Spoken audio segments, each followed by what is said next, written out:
चंद्रग्रहण बेले बन्या एपटे चंद्रग्रहण आउ सेपटे बन्या जो छोट बन्या कथा कहा जाउछि आसंता काली संध्यारू राति भितरे ए दुईटी घटना एका संगरे पडुछि अर्थात जेहेतु पूर्ण चंद्रग्रहण आसंता काली रहिछि राति 9:57 रे ग्रहण आरंभ होउछि सारा ओडिशा समेत भारत में यह संपूर्ण दृश्यमान हेबो पूर्ण ग्रहण 82 मिनिट पई रहिबो ग्रहण और पराग समय जेमति आमे आलोचना करथा वैज्ञानिक दृष्टिकोण रु एहार प्रभाव समुद्र उपरे पड़ी थाए समुद्र जुआरिया रही थाए आ सेतिकी बेले जो छोटिया धरणर बन्या कथा कहा जाउछि महानदी रे छोट धरणर बन्या संपर्क रे सूचना रहिछि हीराकुद गेट खोलिबा परे जेहेतु महानदी खुलिबार लागिछि आसंता काली संध्या बेलकु मुंडोली रे बन्या जल पहुंचबो 5,50,000 क्यूसेक जल मुंडोली रे प्रवाहित हेबो या द्वारा किंतु किछि असुविधा हेबो नाही बोली जल संपद विभाग सर्वोच्च यंत्री चंद्रशेखर पाढ़ी सूचना दैछन तेबे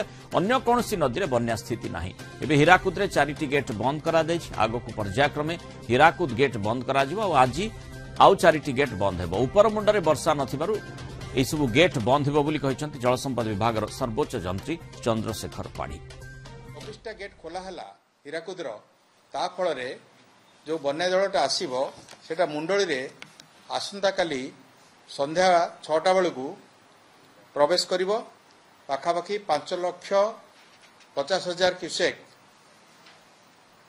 जल प्रवाहित होबो मुंडली रे आसंता काली 6टा बेलू एटार पूर्वानुमान अछि तेबे आपण कहि रखे जेहेतु तेल रे वर्षा नाही आउ अन्य जगह कौन विशेष वर्षा नहीं हीराकुद तलमुंडरे मध्य एवं हीराकुदर आउ 4टा गेट बंद कराई आगामी समय अधिक गेट बंद करा आम एनालिसिस करिक बंद करूँ से बढ़ू ना जल अधिक जी पशुला से धीरे धीरे कमी आरंभ है तेणुक ये 5.5 लाख जोटा मुंडली रे प्रवेश करा पाखापाखि सर्वोच्च रही जगार बन्या नाही केवल जोटा जलका गतकाली थिला विपद संकेत उपरे सेटा एबे 10टा बेले ठीक विपद संकेत 6.5 मीटर रे अछि आ सेटा तळकु खसुची ब्राह्मणी बैतरणी बुढ़ाबलंग सुवर्णरेखा ऋषिकुल्या वंशधारा सबु जगह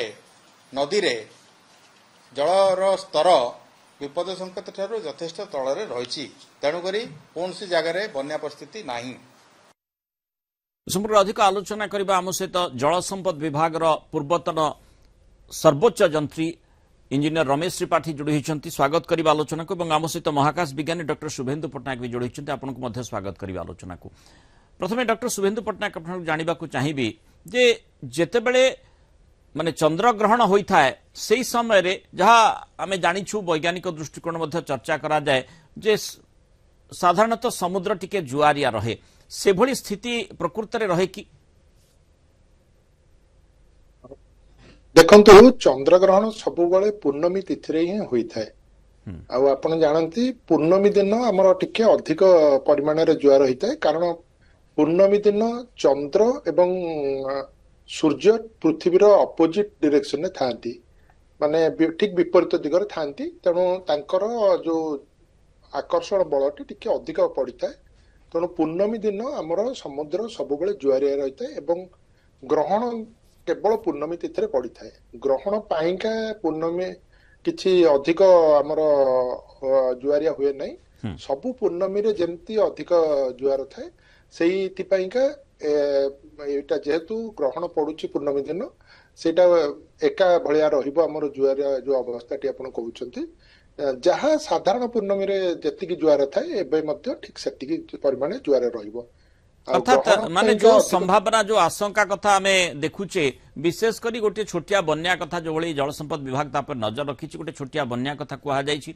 जेहेतु माने ऊपर मुंडरे प्रथमे वर्षा खूब जारी रही थिला एवं हीराकुद्र अधिक संख्यक गेट खोलिबा पई प्रशासन बाध्य हैला एवं परवर्ती समय मुंडली रे आसंता काली संध्या समय बेलू जेहेतु जल प्रभाव टिके बढ़ुची से बन्या जल आसी पहुंचुची आमर लक्ष्य रहिबो जे किभली भाबरे ता समुद्र को माने ठीक भाबरे निष्कासित होई पारिबो किंतु जदि समुद्र जेमति आपण कहिले जे पूर्णिमा बसत हेउ बा चंद्रग्रहण बसत हेउ समुद्र जदि जुआरिया रहुची ताहले जल निष्कासन पई टिके समस्या उत्पन्न होई पारे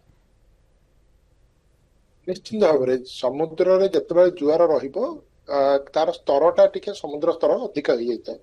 ତେଣୁ ଆମର ଯେତେବେଳେ ନଦୀରୁ ଯାଇ ପାଣି ଗୁଡିକ ନିଷ୍କାସିତ ହବ ବା ନିଷ୍କାସିତ ଯାଏ, ସେ ଯଦି ସମୁଦ୍ର ଜୁଆରିଆ ଥାଏ ସେ ସମୟରେ କିଛି ସମୟ ଆମର ନଦୀ ଭିତରେ ପାଣିଟା ରହିଯାଏ ଆଉ ଯାଇପାରେନି ସମୁଦ୍ରକୁ।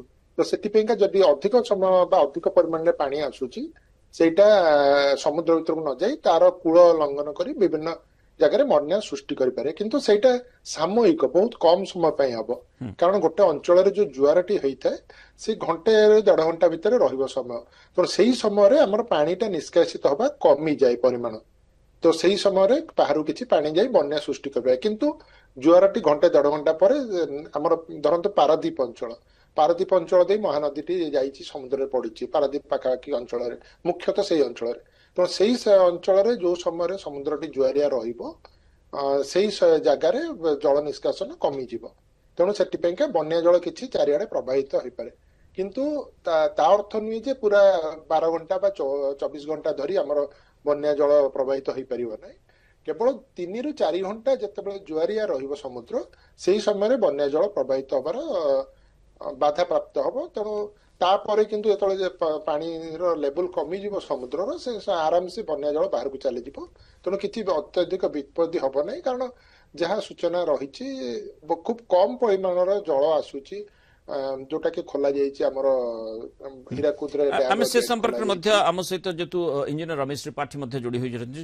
ଶ୍ରୀ ତ୍ରିପାଠୀ, ଯୋଉଭଳି ମାନେ ଆଶଙ୍କା ତ ଅନେକ ପ୍ରକାରର କରାଯାଇପାରେ, ବିଶେଷ ଭାବରେ ଯେତେବେଳେ ଆମେ ଚନ୍ଦ୍ରଗ୍ରହଣ ଜନିତ ଯୋଉ ଆମେ ଜୁଆରିଆ ସମୁଦ୍ର ଦେଖୁଛେ, ସେହି ସମୟରେ ପାଣିକୁ ନିଷ୍କାସନ କରିବା ପାଇଁ ଯୋଉ ପୂର୍ବରୁ ନିଷ୍ପତ୍ତି ନିଆଯାଇଛି, ସେଭଳି ଉପର ମୁଣ୍ଡରେ ଚାପ ରହୁଛି, ସେଇଥିପାଇଁ ଏଭଳି ନିଷ୍ପତ୍ତି ନିଶ୍ଚୟ ନିଆଯାଇଛି।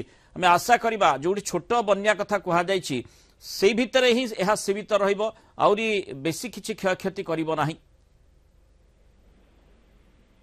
ଦେଖନ୍ତୁ, ମୋର ଯାହା ମୁଁ ଦେଖୁଥିଲି ଆଜ୍ଞା ହୀରାକୁଦରୁ ଯେତିକି ଗେଟ୍ ଖୋଲା ହେଇଛି, ସର୍ବୋଚ୍ଚ ଯନ୍ତ୍ରୀ ଯାହା କହୁଥିଲେ ଯେ ଆସନ୍ତା କାଲି 5.5 ଲକ୍ଷ କ୍ୟୁସେକ୍ସର ଡିସଚାର୍ଜ ମୁଣ୍ଡରେ ସେ ଅନୁମାନ କରୁଛନ୍ତି। ସେଇଟା ହେଲେ କୌଣସି ବନ୍ୟାର ପରିସ୍ଥିତି ନୁହେଁ। କାରଣ ମହାନଦୀ ସିଷ୍ଟମ ଯୋଉଠି ମହାନଦୀ କାଗଜୋରୀ ଏଇ ସିଷ୍ଟମଟା ରହିଛି ନରାଜ ତଳକୁ, ସେଥିରେ ପ୍ରାୟ 8-9 ଲକ୍ଷ ହେଲେ ମଧ୍ୟ ସେ ବନ୍ୟାକୁ ମାନେ ଅତି ଉଚ୍ଚ ବନ୍ୟା ବୋଲି କୁହାଯାଇ ପାରିବନି। 10-12 ଲକ୍ଷ ହେଲା ପରେ ସେ ଚିନ୍ତା କରିବାକୁ ପଡିବ, ମାନେ ଟିକେ ସତର୍କ ରହିବାକୁ ପଡିବ। ତେଣୁ ସେ ଏଥିରେ ମୁଁ ବିଶେଷ ବନ୍ୟା ଜନିତ ପରିସ୍ଥିତି ଦେଖୁନି। ଆଉ ଆପଣଙ୍କର ଯାହା ଜଣାଯାଉଛି, ଜଳକା ନଦୀରେ କିଛି ଅଧିକ ପାଣି ଆସୁଛି। ଜଳକା ଉପର ମୁଣ୍ଡରେ ତାକୁ ଜମ୍ଭିରା ବୋଲି କହନ୍ତି। ଜମ୍ଭିରାରେ ଗୋଟେ ବନ୍ଧ ଅଛି, ଜଳକାରେ ଗୋଟେ ବ୍ୟାରେଜ ଅଛି। ଜଳକା ସବୁବେଳେ ଅଳ୍ପ ବର୍ଷା ହେଇଗଲେ ବି ସେ କ୍ୟାଚମେଣ୍ଟରେ ସେ କେତେକ ବନ୍ୟାର ପରିସ୍ଥିତି ସୃଷ୍ଟି କରେ। ତାର ସମାଧାନ ହେଉଛି ଜଳକାର ଏକ୍ଜିଟ୍ ପଏଣ୍ଟ, ମାନେ ଯୋଉଠି ସେ ଯୋଉଠି ତାକୁ ଟିକେ ଷ୍ଟ୍ରିମ୍ ଲାଇନ୍ କରିବା, ସେ ବିଷୟରେ କରିବାକୁ ପଡିବ। ଆଉ ଏଇ ବର୍ଷ ବିଷୟ ତ ଆପଣ ମାନଙ୍କର ମିଡିଆ ଇଏରେ ମୁଁ ଯାହା ଦେଖୁଛି, ଡିସଚାର୍ଜ ଯାଇ ନ ପାରିକି ଅନେକ ଜାଗାରେ ଲୋକ ଜଳବନ୍ଦୀ ହେଇ ରହୁଛନ୍ତି। ତେଣୁ ଡ୍ରେନେଜ ପ୍ରୋବ୍ଲେମ ଯୋଉଟାକୁ କହିବା, ସେଇଥିପାଇଁ ଆମେ ଟିକେ ସତର୍କ ରହିବା। ବିଭିନ୍ନ ଟାଉନସିପ ବା ଯୋଉଠି ବିଲ ମଧ୍ୟ ଅଛି, ଡ୍ରେନେଜ ପାଥକୁ ଆଦୌ ଆମେ ଅବଷ୍ଟ୍ରକ୍ଟ କରିବା ନାହିଁ।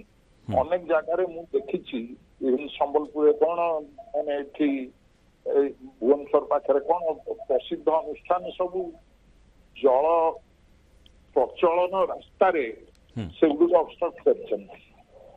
ସେ କେବଳ ହାଇ ଲେଭେଲ କରିଦେଇ ସେଠିକି ପାଣି ପଶିବନି ଏଠି କହିଦେଲେ ଯଥେଷ୍ଟ ନୁହେଁ। ଏଥିପାଇଁ ଆମେ ସତର୍କ ରହିବାକୁ ପଡିବ, ସଚେତନତା ସୃଷ୍ଟି କରିବାକୁ ପଡିବ। ଶ୍ରୀଯୁକ୍ତ ତ୍ରିପାଠୀ, ଯୋଉ ପ୍ରଶ୍ନଟି ଆମ ମନକୁ ଆସୁଛି, ଯେହେତୁ ଚନ୍ଦ୍ରଗ୍ରହଣ ରହୁଛି ସେଇ ସନ୍ଧ୍ୟା ବେଳକୁ, ମାନେ ଚନ୍ଦ୍ରଗ୍ରହଣ ରାତି 9:57 ରହିଲା ଏବଂ ପାଣି ମୁଣ୍ଡଳି ନିକଟରେ ସନ୍ଧ୍ୟା ସମୟକୁ ପହଞ୍ଚିବ। ସନ୍ଧ୍ୟା ରାତି ବୋଲି କୁହାଯାଇପାରେ, ରାତି ଆଉ ସନ୍ଧ୍ୟା ଏଭଳି ସମୟ ରହୁଛି। ତେଣୁ ପାଖାପାଖି ସମୟ ଯେହେତୁ ରହୁଛି, ତେଣୁ ସେଇ ସମୟରେ ଯେତେବେଳେ ସମୁଦ୍ର ଜୁଆରିଆ କଥା କୁହାଯାଏ, ସେତିକି ବେଳେ ଠିକ ଭାବରେ ଜଳ ନିଷ୍କାସନ ହେଇପାରିବ ତ? ନାଇଁ, ସେ ଆପଣ ଯାହା ଅନୁମାନ କରୁଛନ୍ତି ସେଇଟା ବି ଠିକ କଥା। ତେବେ 5.5 ଲକ୍ଷ କ୍ୟୁସେକ୍ସ ଏତେ ବେଶୀ ବନ୍ୟା ଜଳ ନୁହେଁ ଯୋଉଟା କି ସମୁଦ୍ରକୁ ନିଷ୍କାସନରେ କିଛି ସମୟ ବାଧା ହେଲେ ମଧ୍ୟ କିଛି ବିପଦ ସୃଷ୍ଟି କରିବ, ସେଟା ହବ ନାହିଁ।